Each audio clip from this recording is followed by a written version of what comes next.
Welcome to The Pastor Who Hated Church. Follow Elvis Jung on his journey of redemption.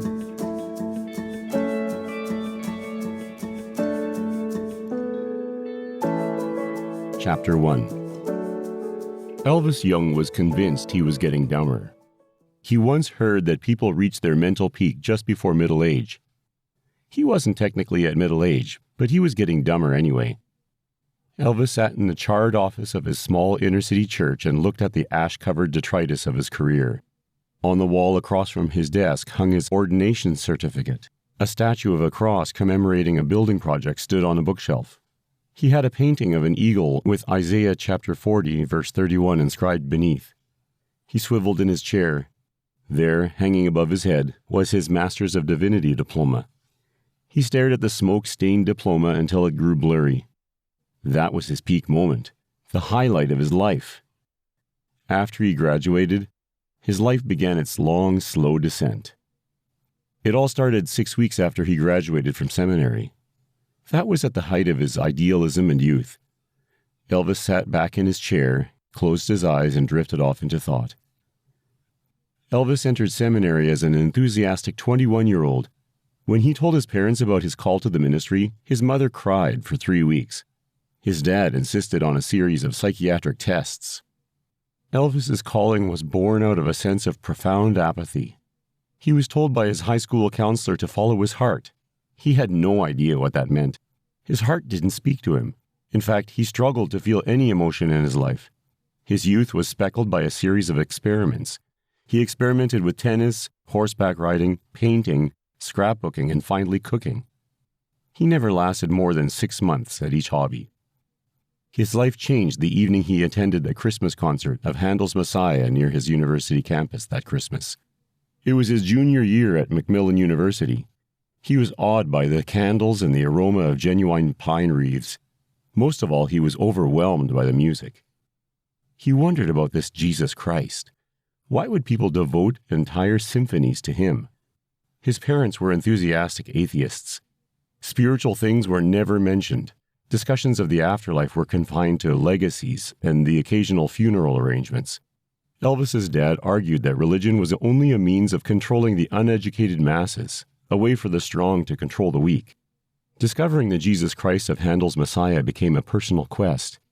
He bought a Bible and started reading it. He got bogged down by the genealogies of Genesis. He jumped to the part about Jesus in the New Testament.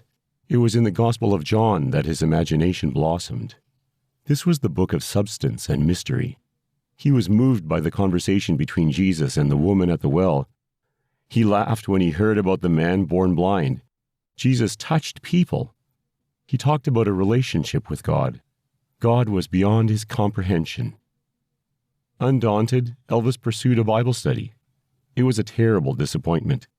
The leader of the group talked about God being a giver of good gifts. Elvis learned that Jesus came to make everyone feel good. If we want, said the student Bible study leader, we should ask God. God will give us what we ask for because he wants us to be happy. It seemed incongruous that the Son of God would face a brutal and humiliating trial and execution in order for his followers to be spoiled and happy. Elvis abandoned that study and went to the church that hosted the Christmas concert. University United Church already held a place of spiritual significance. At the first service, Elvis learned about redemption. He learned about a Savior, about a God who sought to restore a broken relationship with his creation. For the second time in his life, Elvis was moved. He wanted that relationship. It was then he decided what he wanted to do with his life. Mildred and Albrecht Jung held high hopes for their only son. Albrecht was a successful corporate lawyer. His mother was a vice president of an investment bank. They had dreams of seeing their son take his place among the social elite. Ordained ministers were antiquated relics of a dead, superstitious age. "You must have lost your mind. I can think of no other explanation," said Albrecht, after Elvis told them his plans over dinner. "Why, because it's something you don't understand?" asked Elvis. "No, because it's unreasonable, illogical, stupid." "Really? What would be reasonable and logical? Evolution?" "Yes, it makes more sense than myths and legends," replied Mildred. As though evolution isn't a legend. You can't even prove it. That's what makes me laugh. It's a theory, and one that doesn't even answer life's biggest questions, argued Elvis. What are you babbling about? The origins of life, our purpose for living. At least Christianity offers some sort of explanation. His dad chortled. If you want to appeal to something written by ancient superstitious fools who had no proper understanding of the world around them... Elvis, be reasonable, his mother gently said. This is a phase you're going through. You're experimenting with ideas. We understand that. Don't go off with some half-baked ideas and ruin your life. Elvis stared at both his parents with his hands on his hips. You know what makes me laugh? You follow half-baked ideas all the time. It's just that you believe them, so you're not willing to look at them critically. Albrecht's eyes widened. His face grew red. You insolent little puke, you're condemning us for not being critical? How dare you challenge us? We raised you. We know better than you. If I had my way, I'd lock you in the basement until you came to your senses. Like the sense you're making now? Nice, said Elvis. Albrecht stormed away from the table, spilling the plate of vegetables as he left. It was the last time Elvis spoke to his father. Elvis's friends mocked him mercilessly. They were looking to join their places as the burgeoning captains of industry. Ganesh, the son of a steel mogul, was set to run his father's Canadian steel mills. Hubert was eager to enter his family's medical instrument manufacturing corporation. Siobhan, the only girl in the group, had no interest in business. She sought her fortune in simply being famous. She was the quintessential diva. All three offered Elvis a job once he had finished his misguided foray into the ecclesiastical ivory tower. Elvis entered Houghton Seminary with a zeal to change the world. He was greeted by other first-year students with similar aspirations. This was the time to discover the encouragement that was lacking in his family and friends. What he discovered was unexpected. His first professors were as discouraging as his family and friends. His professor of Old Testament studies told his students that they should save themselves the trouble and find something else to do. The students at the seminary were divided into three distinct groups. The elites were the students who were expected to take positions as senior ministers as soon as they graduated. These were the ones who were considered to be the true theologians. They congregated in the lounge between classes to discuss theology. They were also the group who had open access to the faculty. The middle group were future worship leaders. Many were talented musicians who wrote their own worship songs. Most of them hoped to create worship bands that would use the church to build a wider audience, eventually traveling to worship conferences around the world. Prospective music ministers believed that their contribution to religious life was experiential. They believed theologians were out of touch, playing with their semantic games. The third group were the youth ministers. They were viewed as the ones who lacked the talent to serve as music ministers or the intellectual prowess of the theologians. The hope of the youth pastors was to eventually be promoted to the position of senior minister. Elvis was tone-deaf. He lacked the confidence to be a theologian. He had little interest in youth, but it was the default position. He immersed himself in discussions about the necessity of melding youth culture with biblical truth. One paper he wrote on the theological implications of Pearl Jam. He studied books like The Gospel According to the Simpsons. Elvis struggled mightily. He was motivated by a desire to prove himself. He wanted to be an elite within the seminary world. He wanted to be a senior minister. Even still, he was hampered by an inescapable sense of self-doubt. In his second year, Elvis aggressively sought to fit in with the theologians. He attempted to build a relationship with the professor. The professor of historical theology was the most popular in the faculty. A loyal group of students surrounded him at all times. The Greek and Hebrew professors were too obtuse, and Elvis wasn't good enough at languages to garner their attention. The professor of ecclesiology was mean, and the preaching professor was too vain. The minister of education professor wasn't actually a PhD. The professor Elvis connected with didn't have much of a following. He was a quiet man who happened to be the seminary's resident heretic.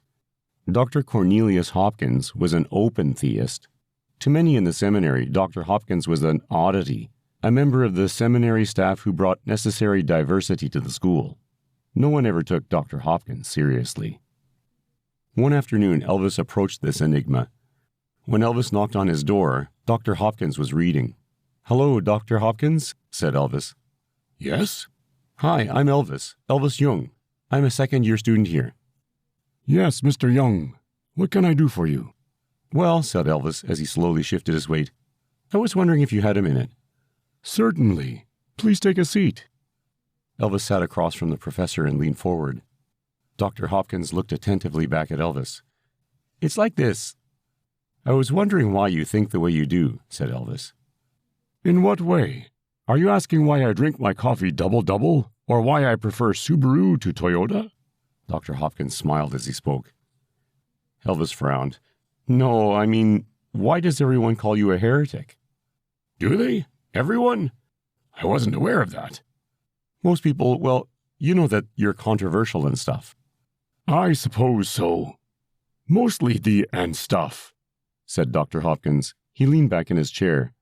"I think I know what you mean. Why do I believe God self-limits his future foreknowledge? It's because I believe love demands a choice, and a choice that's predetermined, or even foreknown, isn't much of a choice," said Dr. Hopkins. "Are you saying that—" Elvis stopped.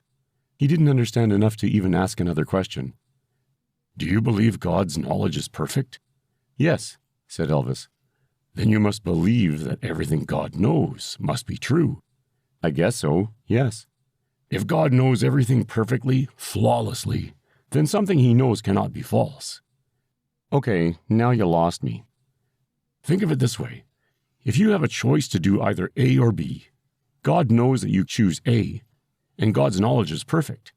That means it's never possible that you can choose B, right?" Elvis sat back and thought a moment. "I think I follow. What you're saying is that if God knows I'm going to do A, then I can't possibly do B." "That's correct. And if that's true, then you don't ever really have a choice in life. You must do what God already knows. But what if he chooses not to know? What if he chooses to give you a genuine choice? Free will is a gift. Libertarian free will. God gives us the choice to either accept him or reject his love. If God already knows the outcome, he knows that those who accept him do so without any genuine act of choice. Then neither do those who are damned. It doesn't create much of a relationship, does it?" Elvis's eyes brightened. He understood. More than that, for the first time in his seminary life, he was speaking theologically. This professor, this theologian, helped him to understand. Dr. Hopkins became his spiritual mentor. As Elvis stared at the diploma in his office of his little inner-city church, he remembered the beginning of his ministry. Everything was so exciting. It was supposed to be an adventure. He knew Jesus Christ, he knew his calling, and his whole ministry lay before him. He was eager to discover where his life would lead. Why did it go so wrong? Thank you for listening to The Pastor Who Hated Church, written by Timothy G.A. Cooper, narrated by Greg Cooper.